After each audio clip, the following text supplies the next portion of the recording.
Welcome forward to episode 9. We're episode 9?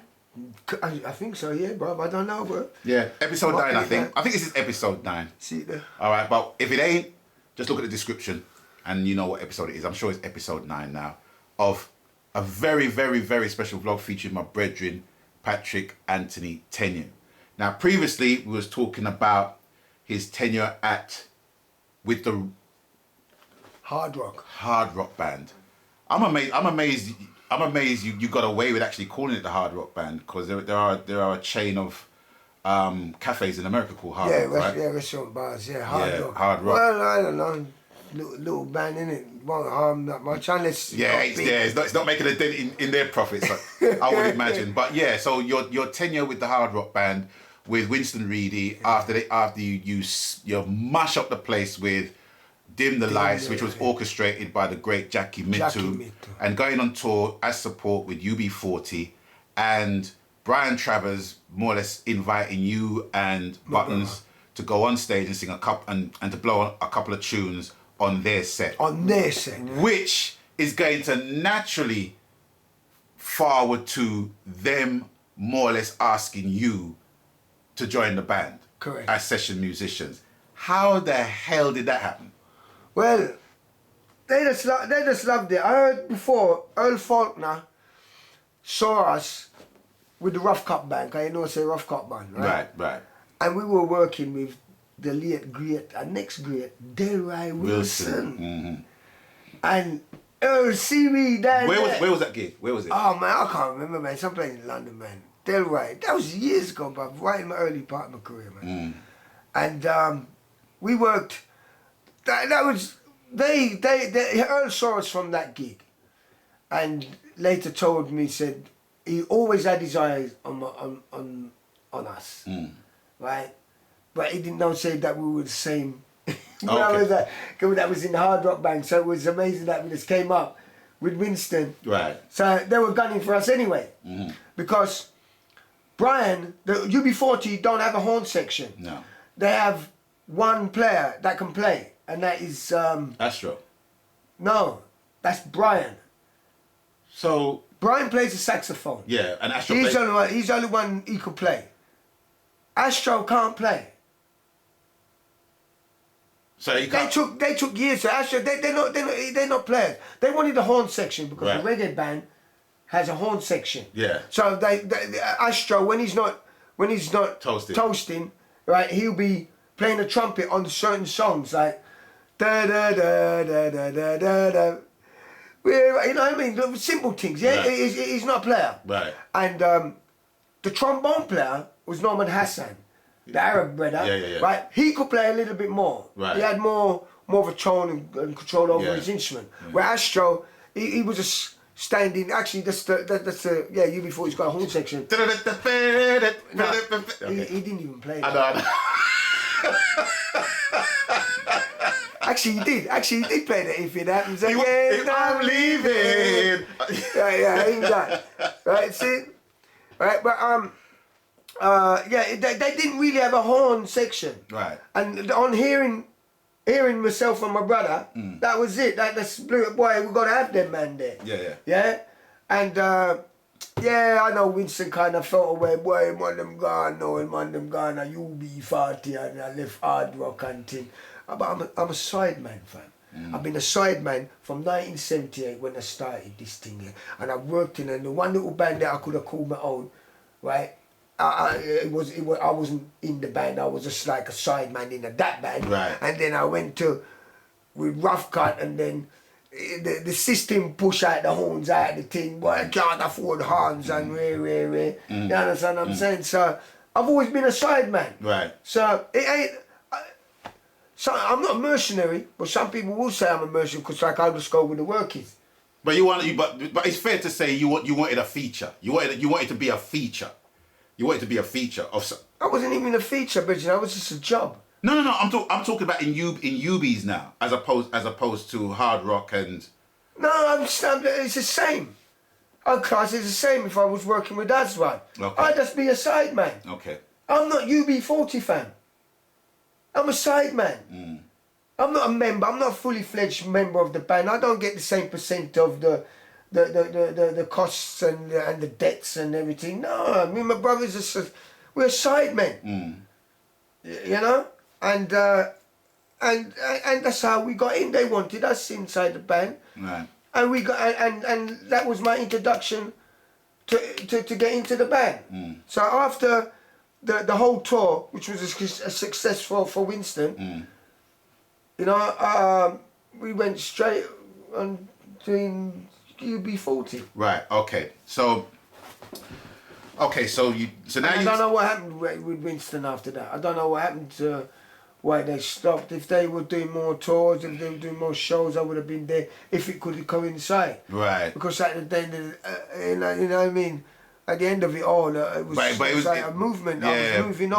But it was going to be a conflict of interest at that point. Do you know what I'm saying? Because it's like you're working with Winston, and you was more or less in the hard rock band as that unit. Yeah. But now it's like I'm not saying you jumped ship, but you had the opportunity to work with a pop band. On a commercial pop band on a reggae thing. Yeah. On a regular basis. So obviously you're gonna take that option. Yeah, because you see, me with hard rock. Yeah. I wasn't a member of hard rock. I was a sideman again. Right. But I've always been sideman everywhere. Right. I'm a sideman with you. You laugh. Doesn't feel like it though, does it? No, it doesn't. Of course it doesn't. Of course it doesn't. I don't want it to be that way. You know what I mean? I'm a member, proper. You know, man, when we go in and everything. Yeah, man. But yeah, that's I don't know what happened with Winston, and the hard rock thing fell down and whatever. But Winston had a really good album. It could have worked more for him. You know, the single was good. It was getting played everywhere. It was a good opportunity, like getting there, to tour with a pop band. Get more of an audience coming to watch your stuff. Right. You know. After that, it's up to you how you do your business, how you pan out your business, your strategy or whatever. You know what I mean, to incorporate the new audience that you're gathering. So right. You know what I mean. So when you joined UBs, right? Yeah. At what stage of their career in terms of discography were they? Because they were big hits already. Yeah, they had Red Wine. They had Red Wine. Yeah, because that was with Jackie Mitter again, who got paid nothing for it. Right. So because he didn't want anything. Right. So at that point, did they do? Because he didn't know really. Right. He didn't know the gravity. So did they do the Labour of Love albums? Did they start to do the Labour of Love albums from that point, from that time? On that tour, yeah, that was a Labour of Love tour. The first one. I was on the Labour of Love. The first one. Yeah. Okay. So after that album. Yeah, because it was all coincide with Jackie. Remember? With Jackie with Winston and Jackie with UB40. Right. So after that, you guys toured Russia, right? Oh, we went to loads of places. Yeah, but the reason why I asked you that is because because UB's had a tune called Watchdogs, and it was protection, the watchdogs of the light, to keep the hungry wolves at bay and keep them out of sight. Right. So with that tune, I remember because I bought not the DVD. It was the video cassette at that time, and I distinctly remembered. It must have been their manager or something. He was on the phone, and you just heard doom, doom, doom. The beginning of Rat Number Kitchen. Yeah. Right. All that was kind of running as a soundtrack, and the managers basically just having some conversation, and then the plane landing, and then the door open, and you come out and you says, Russia. And I have to say, it's like. Bundle of fun I was happy man. I felt so proud, man. It's like, they're living the dream. They're living the dream. It was bloody cold, bruv. Yeah. It was cold. Eastern, Russia, communism, and red, white, and blue, capitalism. Yeah, because it's like at that point, it's like, you know, Ubies was more or less the first reggae. They was reggae band to play in Russia, and they were the second actual band from Europe that was invited to Russia. Wasn't Wham the first band? No. Who was the first band? No. UB40. What's his name?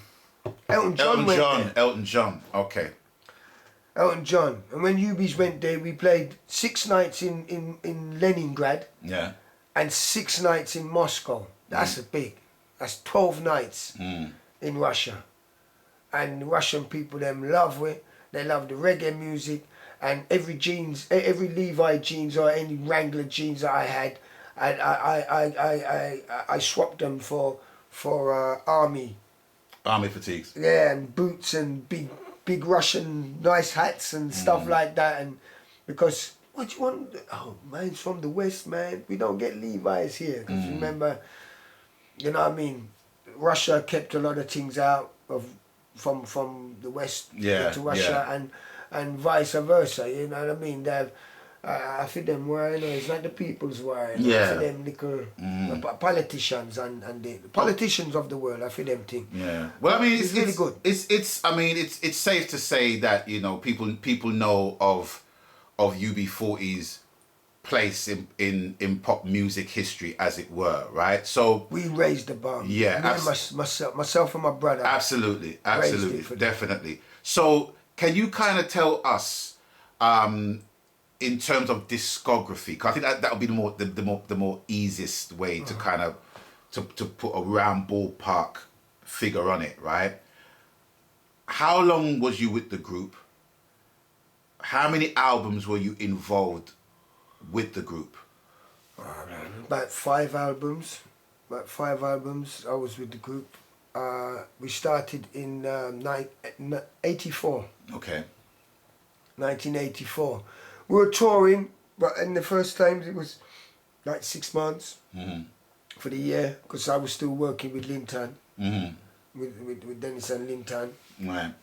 I would still come down and work with Rough Cut, you know, and then the touring got more extensive, and so we didn't work with Rough Cut as much, and wasn't working with Linton as much, and then although we could work with dub band and stuff, we were just told no, Linton's like no, I've got this violin player. Right. See, okay. So it's like I did not push my nose up as one would say. Don't need Linton and things like that. No, it wasn't like that. Okay. I was kind of real sad that I wasn't working when we never had the time. When we had time off, and Linton was working, he didn't give us the opportunity. He didn't give me the opportunity to work with him, because I would have still worked with him. And it's interesting you saying that, because it's like people would look on musicians that are working with like top artists, let's say, and think that okay, that now they're working with a top artist, then they won't even look down and even acknowledge certain artists to basically work with them again because they're on the gravy train. Yeah, true. But it's interesting you saying that, you know, that you really wanted to work with the man. Because I like playing the music. I like playing Linton music, you know. We have fun, you know. Trust me. We've had some fun on with Linton. I know at one time Linton used to tell me, he said, stop playing music. I will do this track with no musicians and stiff, you know. Because we have fun. You don't come here to listen to musicians, you come here to listen to me. Linton's used to be hardcore, right? But because we as musicians, when we're playing this music, brother, we're playing it and we're enjoying playing that. Sure. I love him playing is the music, you know? So that's what I really miss, you know what I mean? And when he's saying, boy, he ain't calling me no more, do no work and stuff. I said, all right, then your loss is sad, you know what I mean? But it's really sad because I really want to do these things, you know? But it's interesting. It's interesting to know of your thought process. Man, let me tell you, I'm not cutting on light, but man out of road is say, boy, Patrick Ghana, in Ghana, he no care about you, no mind about you. But it's their thought. That wasn't my thought. You understand what I say? Right? And in my life, I wish I did stamp out them kind of thought there from in the beginning. When them you know, you say, boy, yeah, man, mouth does make for talk and I make them go along. But you know what? That could be damaging because like a person will, other people will listen and say, I must see you, because I'm not saying nothing about it. You understand what I say? And them things say, me forget my roots. I forgot where I coming out of. It really hurt me when people I'm working with from way back, I look at me like they say, boy, them can't talk to me no more. You understand? Me I see him Patrick, you know. Wiser. Wiser Patrick. From a wiser Patrick to from the same Patrick, the wiser Patrick, we're gonna cut this conversation and we're gonna go into part 2, as it were, of the UB40 chapter. Because there's a lot more to say about that. So please stay tuned for that. Thanks for watching, thanks for stopping by.